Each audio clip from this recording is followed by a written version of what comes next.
To every daughter who was made to pay for the privilege of being family, your worth isn't measured in dollars given or debts forgiven.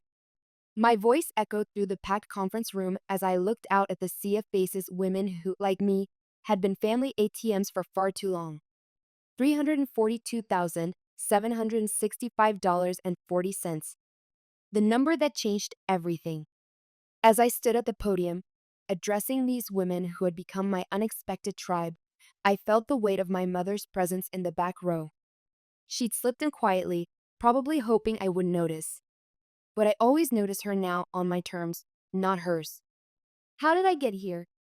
How did the dutiful daughter become the woman who documented her family's financial abuse and turned it into a movement? The answer is simple. I stopped setting myself on fire to keep everyone else warm. Flashback the coffee shop. 3 months earlier, I was sitting in my favorite coffee shop, reviewing quarterly projections for my consulting business, when my phone lit up with my mother's name. I nearly declined the call, an instinct born from years of such conversations ending with my bank account lighter and my heart heavier. But old habits die hard. Margaret, honey, we just gave Thomas the money for his house down payment. $100,000. Isn't that wonderful? The smugness in her voice was unmistakable.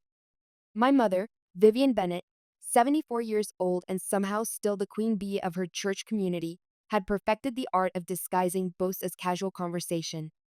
My father, Howard, a retired mid-level banker who'd blown through his retirement fund years ago, was undoubtedly beaming beside her. I gripped my coffee mug tighter, forcing cheerfulness into my voice. That's great, Mom. Really great. I know you probably wish you could have helped him too, sweetie, but with your lifestyle choices, we understood you needed to focus on yourself. My lifestyle choices. Like building a 7-figure financial consulting business from nothing. Like covering their mortgage for 3 years when dad's bank downsized and he refused to take lesser positions at his age. Like funding their 35th anniversary cruise last summer when they couldn't possibly afford it. My lifestyle choices, right? I said, surprising myself with the edge in my voice. But she wasn't listening. She never did. Oh, and Thomas has already picked out the most darling colonial in Highland Park, 4 bedrooms, perfect for when he finally settles down with a nice girl. You remember Sarah from church? Her daughter just moved back to town. I let her ramble while opening my laptop. Right on schedule, a notification popped up from my banking app. They tried accessing the joint account I'd quietly closed last month. 3 attempted logins in the past hour. Mom, I couldn't. I should go. Client meeting. At 52, I still felt the need to explain myself to her. Always working, aren't you, Margaret? Men don't find that very. Bye, Mom. Give my love to Dad. I ended the call and immediately texted Carol. It's happening. They just found out. Carol replied instantly. Holy shit. You actually did it. You okay? Was I okay? I stared at my reflection in the coffee shop window. 52 years old, divorced, self-made, and finally done being the family ATM. Flashback early years. I wasn't always the family bank. There was a time when I was just Margaret, the eldest Bennett child, the one who did everything right. I put myself through college working 2 jobs because Dad said it would build character. Meanwhile, Thomas got a full ride of their money, not a scholarship. Your brother is different, Mom would say. He needs more support.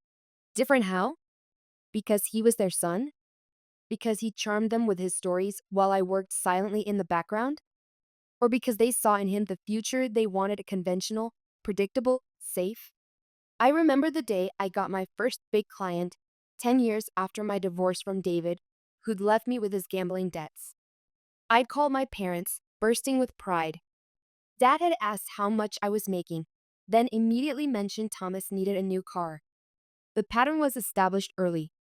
Flashback the revelation. My phone rang again after that coffee shop call. Thomas. I answered this time curious. Margaret, what the hell? He was breathing hard. Mom's freaking out. The account's empty. Not empty, I corrected. Closed. There's a difference. But, but I need that money. The down payment, they just gave me the 100 grand. Seems like you're covered. That's different. This was emergency money. I laughed, actually laughed. Your emergencies have been mine for 25 years now, Thomas, because I've been handling everyone's emergencies while you collected sports cars you couldn't afford and walked away from 2 marriages without paying child support. You're being selfish, he spat. You've always been like this, thinking you're better than everyone. I looked at the spreadsheet open on my laptop, my karma audit, as I'd started calling it.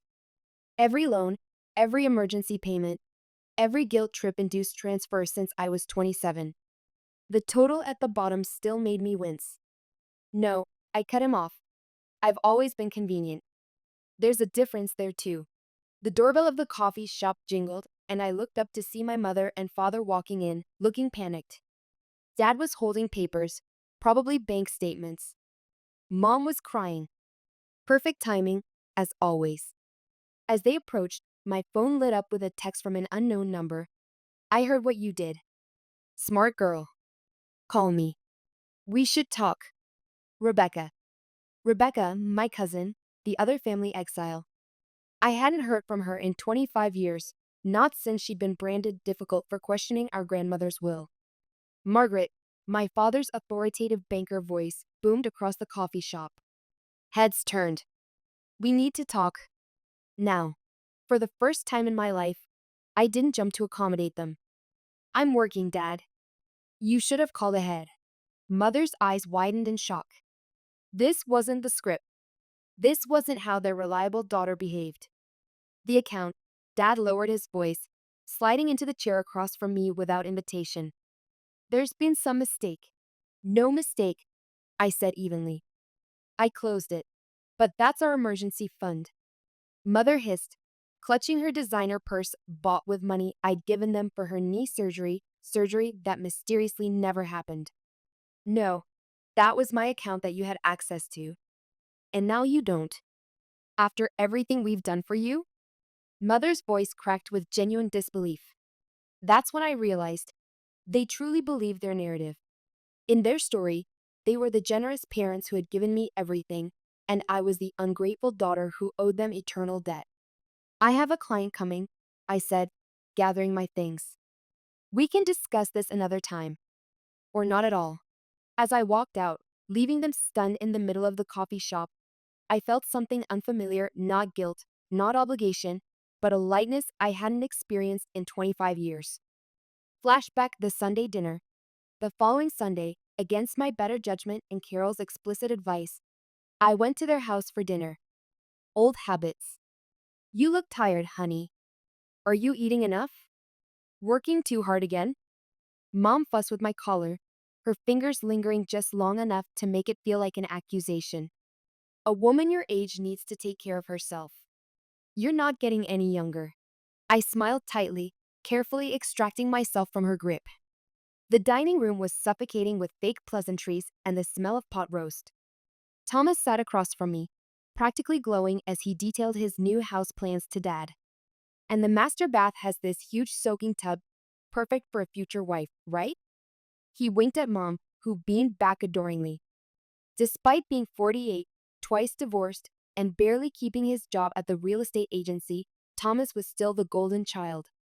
His thinning hair and expanding waistline didn't diminish his status in their eyes.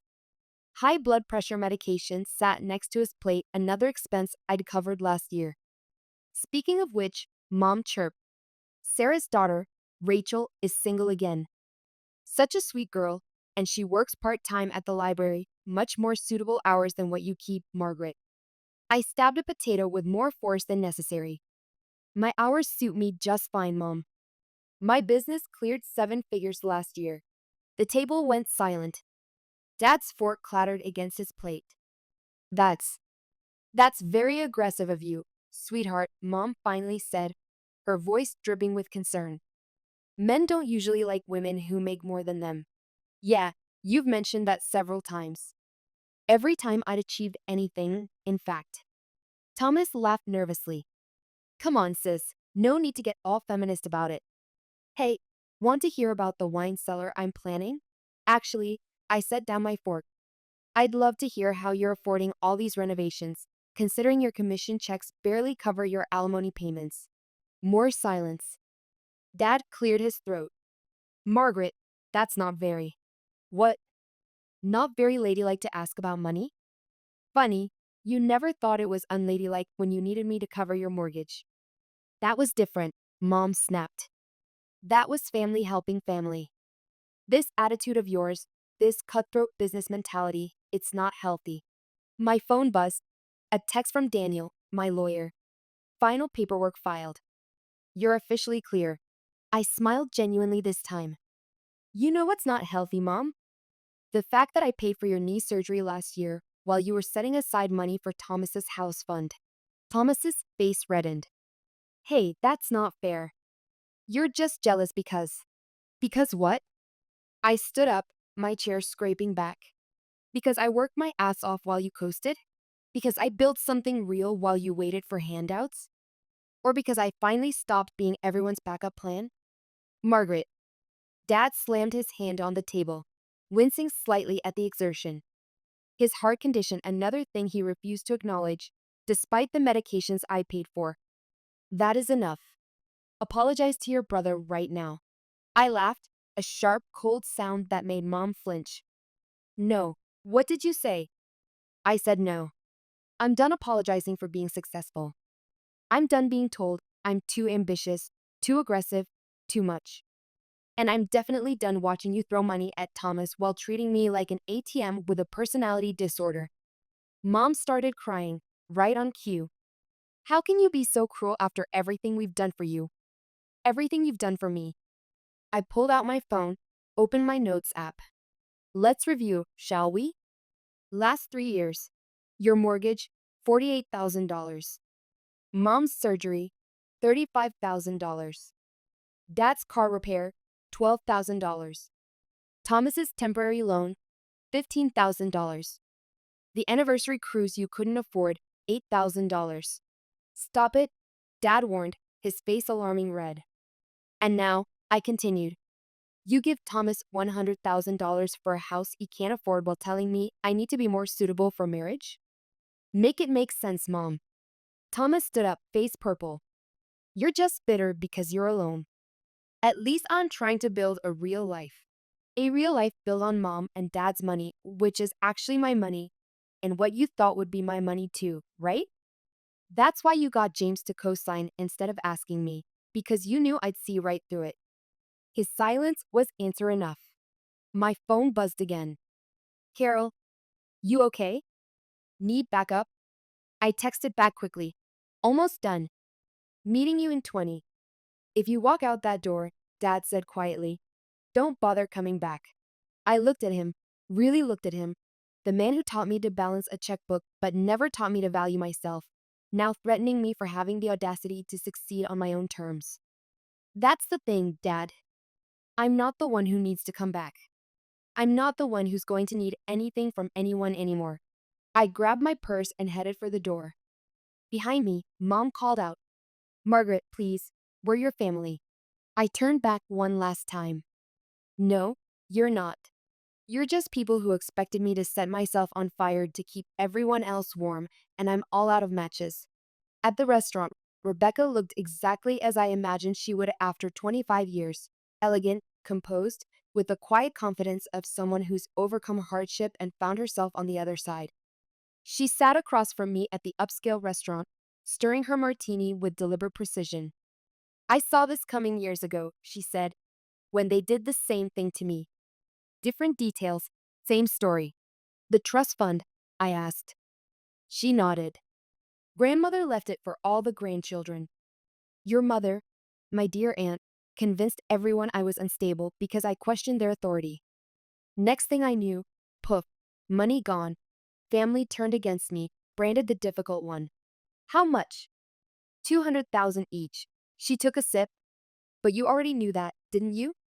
That's why you called me back. I pulled out my laptop, opened a folder labeled Family Assets. Look at this. I turned the screen toward her. 3 weeks before they gave Thomas the house money, there was a transfer from an old account, one I used to fund their emergencies. Rebecca leaned forward, eyes narrowing. They used your own money to give him the down payment? 40,000 of it. Money I'd sent them last year for mom's medical bills. I closed the laptop. Bills that mysteriously never got paid, according to the hospital's records. Jesus, Rebecca sat back. And they still don't think they did anything wrong, do they? The waiter brought our entrees. We ate in silence for a moment before Rebecca spoke again. There's something else you should know. She pulled out her phone, showed me an email. Remember that property in Spain? The one grandfather left to all the grandchildren? My fork froze halfway to my mouth. The villa? What about it? Your mother sold it 3 months ago without informing any of the other owners, including you. The restaurant suddenly felt too warm, too crowded. That's not possible. She'd need signatures. Forge them. All of them. I have proof. Rebecca's voice was gentle but firm. She's been planning this, Margaret. They all have. The money they gave Thomas? It's just the tip of the iceberg. My phone buzzed. Carol sending a screenshot of Thomas's latest social media rant. Family is everything until success makes you forget where you came from. Funny, Rebecca commented, reading over my shoulder. They never seem to forget where to find us when they need money. Did you ever confront them? I asked. About the trust fund? I tried. Got the same response you're getting now. Bible verses, family loyalty lectures, gaslighting about how I was imagining things. She smiled grimly. But I did something they didn't expect. What? I documented everything. Every transaction, every lie, every manipulation. Built a case so solid they couldn't twist their way out of it. She pulled out a USB drive. Just like you're doing now. I stared at the small device. What's on it? Everything. Bank records, property documents, emails, 25 years of their financial fraud, including what they did to you. She slid it across the table. Consider it insurance. My phone lit up again. Dad, this time. We're still coming tomorrow. This ends now. They have no idea, do they? Rebecca looked amused. That we're 10 steps ahead? I thought about the meeting tomorrow, about Daniel's carefully prepared documents, about the years of evidence I'd collected. You know what's ironic? They taught us this. All those lectures about being careful with money, keeping receipts, protecting ourselves. They just never thought we'd use those lessons against them. That's the thing about narcissists, Rebecca replied. They think they're the only ones who can play the game. The confrontation, the doorbell rang at exactly 7 p.m. I watched through my security camera as Mom smoothed her hair and Dad adjusted his tie, their battle armor for confrontation. Thomas stood behind them, looking less confident than usual. I buzzed them in. Daniel and Rebecca were already seated in my home office, documents spread across the table. As a corporate lawyer who specialized in financial fraud, Daniel had been instrumental in preparing for this moment. His silver hair and calm demeanor added weight to our position. Margaret, Mom's voice carried down the hallway, saccharine sweet as always. In here, I called back. They filed in, faltering slightly at the sight of Rebecca. Mom's face went pale. What is she doing here? Dad demanded. Sitting? Rebecca replied smoothly. It's what people generally do during financial audits. Financial? Margaret, what is this? Mom's voice trembled. I gestured to the chairs. Please sit down. We have a lot to discuss. If this is about Thomas's house. Dad started. This is about everything, I interrupted, opening my laptop. Every loan, every emergency, every missing dollar, including the villa in Spain. Mom's hand flew to her throat. I don't know what you're. Save it, Rebecca cut in. We have the documentation. All of it. Daniel cleared his throat.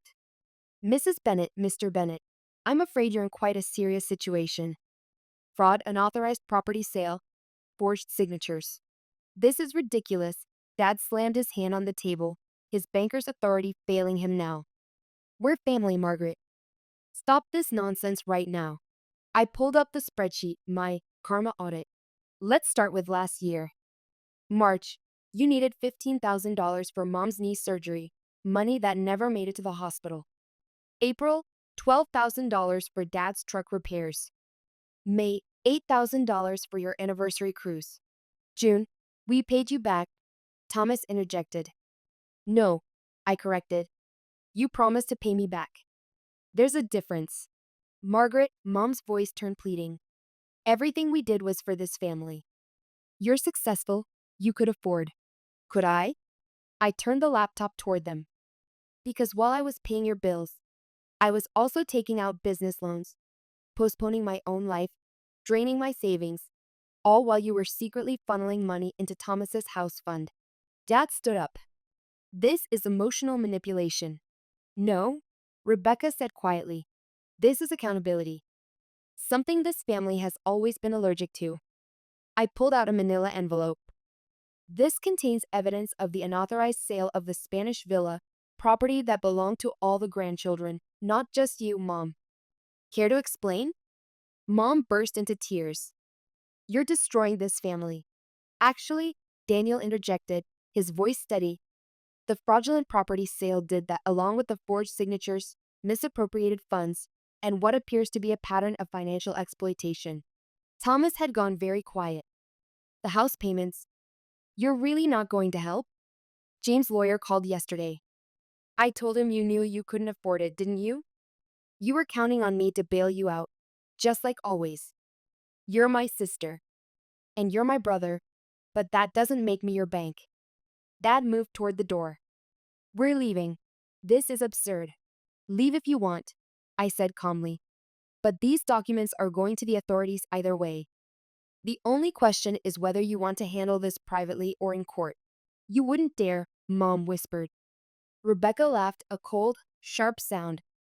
Like you dared to steal my trust fund? Like you dared to sell property that wasn't yours?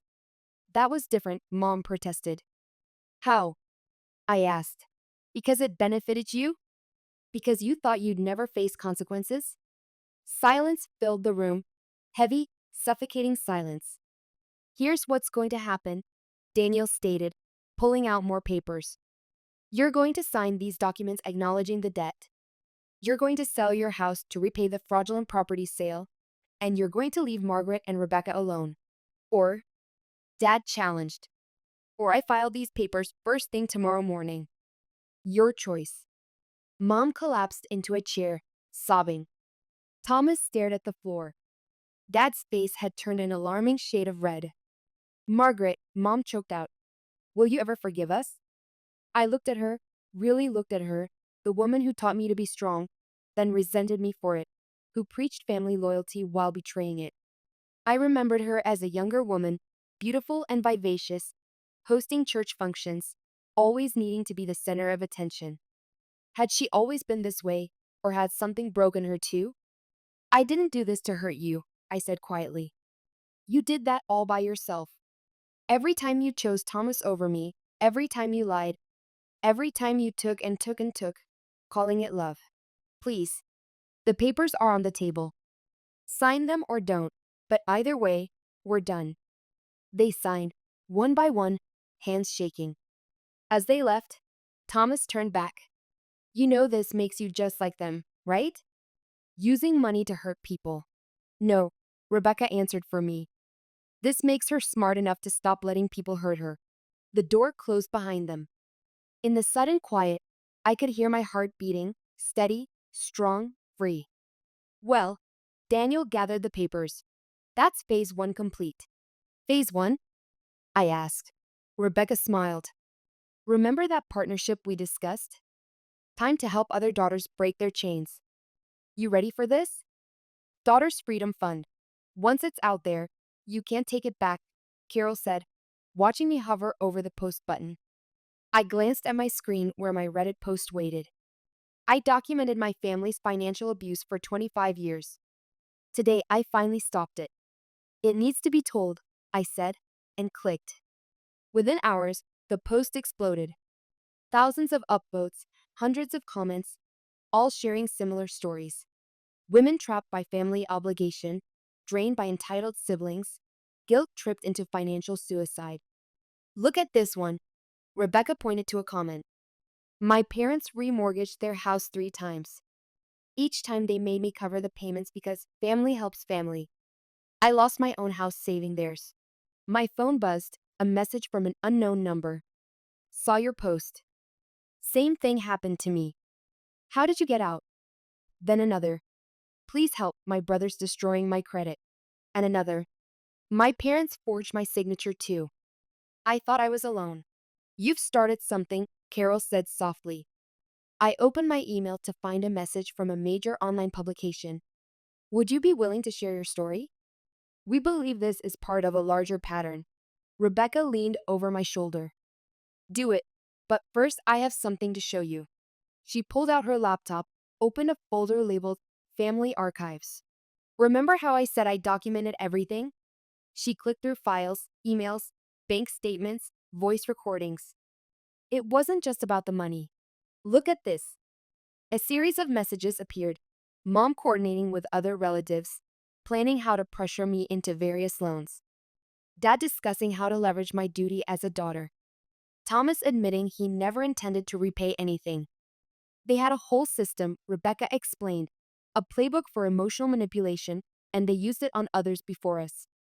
My phone lit up with a text from Daniel. You need to see this. Thomas filed for bankruptcy, listed you as a creditor. Of course he did, I muttered. That's not all, Daniel continued. Your parents are trying to claim you stole from them. They're building a counter-narrative. Carol grabbed her laptop. Already on damage control. She pulled up my viral Reddit post where supportive comments were flooding in faster than I could read them. Let them try, Rebecca said. We have receipts, literal and figurative. I started typing my response to the publication. Yes, I'll tell my story, but it's bigger than just me. It's about generational patterns of financial abuse disguised as family obligation. Wait, Carol interrupted. Look at this. She turned her screen to show a Facebook post from mom. With heavy hearts, we must address the lies being spread about our family. Our daughter, influenced by toxic individuals, has chosen money over blood. Toxic individuals, Rebecca laughed. That's rich coming from the woman who stole her niece's trust fund. I looked at the growing response to my post, the women sharing their own stories, the pattern emerging clear as day. Then I did something I'd been planning for months. I opened a new document and started writing an open letter to daughters who were made to pay. I see you, I wrote. The ones who were told that love means empty bank accounts, the ones who were called selfish for having boundaries, the ones who were made to feel guilty for their success. What are you doing? Carol asked. Creating a blueprint, I replied, for every woman who needs to escape what I did. Rebecca nodded approvingly. Add the legal resources, the documentation strategies, everything we learned. 2 months later, your brother forged your signature, Daniel announced, spreading documents across my office table. Multiple times, actually, on loan applications, credit cards, even a car lease. I stared at the papers, at Thomas's clumsy attempt to replicate my signature. Why am I not surprised? Daniel pointed to a date. This one's from just 2 weeks before they gave him the down payment. Rebecca, who'd been quietly observing, leaned forward. He knew. They all knew this would happen. My phone buzzed. Carol sending screenshots of mom's latest social media crusade. Prayer warriors needed. Satan is attacking our family through material greed. They're selling the house, Rebecca reported, scrolling through her phone. Listed it yesterday, way under market value. They have to, Daniel explained. The fraud investigation is gaining momentum. Better to sell now than lose it in court. My office door burst open. Thomas stood there, face red, eyes wild. How could you? He shouted. They're losing everything because of you. Sir, you can't be here, my assistant called from behind him. Because of me? I stood slowly. Not because of the fraud, the forgery, the years of theft disguised as family obligation. I was going to pay it back. Once the house appreciated, once I was on my feet. Like with these. I held up the forged documents. He paled slightly. Those aren't. I can explain. Save it for the investigators, Daniel interrupted. They're very interested in your explanation. Thomas's face crumpled. Mom and dad are devastated. They might lose their retirement. They lost their retirement the moment they chose to enable you, Rebecca said coldly. Margaret just exposed what they did to themselves. My phone rang. Dad. I answered on speaker. Margaret. His voice was rough. We need to talk face to face. Nothing left to say, Dad. Please, your mother. She's not well. The stress. The stress of getting caught, Rebecca interjected. Silence. Then, Rebecca, you're still poisoning my daughter's mind. No, Uncle Howard, just helping her see clearly, something you never wanted. Thomas moved toward me, hands raised pleadingly. Sis, please, we can fix this, make it right. Make it right like when you made right the $15,000 you borrowed for your startup? Or the $8,000 for your ex-girlfriend's ring? Or should we talk about the credit cards you opened in my name? I was desperate. You were entitled, I corrected. There's a difference. My assistant appeared with security.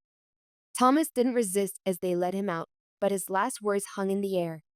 You'll regret destroying this family. The family destroyed itself, Rebecca said quietly. We're just refusing to sync with it. Present day conference room. And now, 3 months later, I stand before hundreds of women, sharing my story, our story. The Daughters Freedom Fund is officially launched, a resource center and support network for women trapped in familial financial abuse. Financial abuse doesn't always come from a spouse, I tell the Wrapped audience. Sometimes it comes wrapped in I love you and we're family. Sometimes it comes with birthday cards and Sunday dinners. But it's still abuse. As I spoke, I noticed my mother still sitting in the back, listening intently. After the session, while women lined up to share their stories, Carol rushed over with her laptop. Thomas's sentencing just came down, she announced. 3 years for fraud. James' testimony sealed it. And Dad? Rebecca asked, joining us. Fled to Spain last week, Carol replied, but the authorities there are already aware of the property fraud. It's only a matter of time. I noticed Mom still sitting in the back, clutching her purse. When our eyes met again, she stood and walked over slowly. Margaret, her voice was barely a whisper. I watched your interview on television. All of it? I asked. Even the parts about the forged documents, the stolen trust fund? She flinched. I didn't know about all of it. Thomas told us. Save it, Rebecca cut in. You knew enough. Mom's hands twisted together. Your father, he's not well. The stress. The stress of consequences, I corrected. Different from the stress he put me under all those years. We're losing everything, she said quietly. No, Mom. You're losing what was never really yours, including me. She reached for her phone, hands shaking. I want to show you something. She pulled up a familiar spreadsheet, my karma audit. I've been adding to it, everything we took, everything I did. Rebecca and Carol exchanged glances. Why? I asked. Because you were right about all of it. The manipulation, the guilt, the theft. Tears rolled down her cheeks. I was wrong. We were wrong. Mom. No. Let me finish. I watched those women today telling their stories. They were telling my story too. The story of what I did to my daughter, what my mother did to me. I thought about generational patterns, about how my grandmother had treated my mother, about cycles repeating. The house sold, Mom continued. I'm using my half to pay back the trust fund, Rebecca's trust fund. It won't fix anything, but it's a start. Rebecca stiffened beside me, but said nothing. I'd like to, if you'll let me, Mom said, standing straighter. I want to tell my story about being the mother who hurt her daughter. Maybe it will help other mothers stop. I looked at Rebecca, who nodded slightly. The next session is Thursday, I said. Be ready to tell the whole truth. I will. She turned to leave, then paused. Margaret, I'm sorry, not because we got caught, because we hurt you. After she left, Carol whistled low. Well, that was unexpected. Think she means it? I watched through the window as Mom walked to her car, not the luxury sedan she used to drive, but a modest-use model. Maybe, I replied. But that's not why we do this anymore. My phone lit up with notifications, more women finding their voice, more daughters breaking free, more mothers facing truth. Rebecca squeezed my shoulder. ready for the next session. I looked around the room where hundreds of women had just shared their stories, where my mother had finally spoken truth instead of manipulation, where patterns were breaking one story at a time. You know what Thomas said to me once? I told him, family is everything until success makes you forget where you came from. In, Carol prompted. He was wrong. Success didn't make me forget. It made me remember exactly who I am, not despite them, but because I survived them. My phone buzzed one last time, a message from Daniel. Trust fund repayment received. Rebecca's account restored. Justice served. Speaking of justice, Rebecca smiled. The nonprofit paperwork came through. Daughter's Freedom Fund is officially launched. Carol raised her water bottle. To karma and making it sustainable. I thought about Mom's tearful confession, about Thomas's sentencing, about Dad running from consequences, about all the daughters still finding their way to freedom, to truth. To truth, I corrected, and all the women brave enough to speak it. Epilogue 6 months later. The small office space overlooking downtown was a far cry from my consulting suite, but it felt more like home than anywhere I'd worked before. The Daughters Freedom Fund headquarters, with its warm lighting and comfortable chairs, had become a sanctuary for women seeking escape from financial exploitation. We've got 3 new cases this week, Rebecca said, dropping a stack of folders on my desk. All sisters with brothers who can do no wrong. I sighed, flipping through the first file. The pattern never changes, does it? Only when we break it. Rebecca perched on the edge of my desk. Oh, and your mother called again. She wants to know if she can speak at next month's workshop. Since her first appearance at our conference, Mom had undergone a transformation that still left me cautious but hopeful. After Dad's arrest in Spain, where he'd fled with what remained of their assets, she'd moved into a small apartment and started therapy. Her work with our organization had been surprisingly genuine, her testimony helping other mothers recognize their own enabling patterns. What did you tell her? I asked. That it's your call. Rebecca's expression remained neutral, but I knew she was still processing her own complicated feelings about my mother's redemption arc. The forgiveness, if that's what this was, came in small increments. A truth acknowledged here, a boundary respected there. Not the dramatic reconciliation movies promised, but something more realistic, more sustainable. Tell her yes, I said after a moment. But make it clear she's speaking about her mistakes, not my forgiveness. Rebecca nodded, understanding the distinction. My phone rang. Carol, calling from the hospital where she worked. Turn on channel 7 right now, she said without preamble. I grabbed the remote for the small TV in my office, switching it on just in time to catch Thomas being interviewed outside the courthouse, his lawyer beside him. Deeply regret my actions and the pain I've caused, he was saying, looking appropriately contrite for the cameras. Addiction and entitlement are a dangerous combination, and I'm getting help for both. Any comment on your sister's organization? The reporter asked. Thomas hesitated, then said something that made me sit up straighter. Margaret was right. About everything. I didn't want to see it, but she was. What our family did to her, what I did. It wasn't love. It was exploitation. And I hope someday she'll let me make amends. I turned to Rebecca, who looked as stunned as I felt. Think he means it? She asked. I think 3 years in prison gives a person time to think, I replied carefully. But actions speak louder than courthouse interviews. The door opened and Carol walked in, having rushed over after her call. Well, that was unexpected, she said, nodding at the TV. Day of surprises, I agreed, showing her the latest financial report. We've secured enough funding for the legal aid program. Women who can't afford representation will get it free of charge. Carol let out a whoop of delight. Take that, financial abusers of America. As they high-fived, I turned to the window, watching the city below.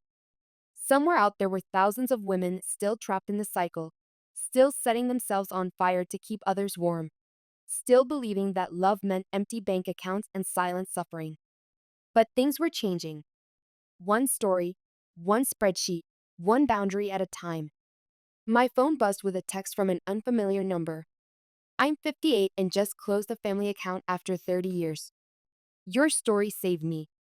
Thank you, I smiled, typing back. Welcome to freedom. The first day is the hardest.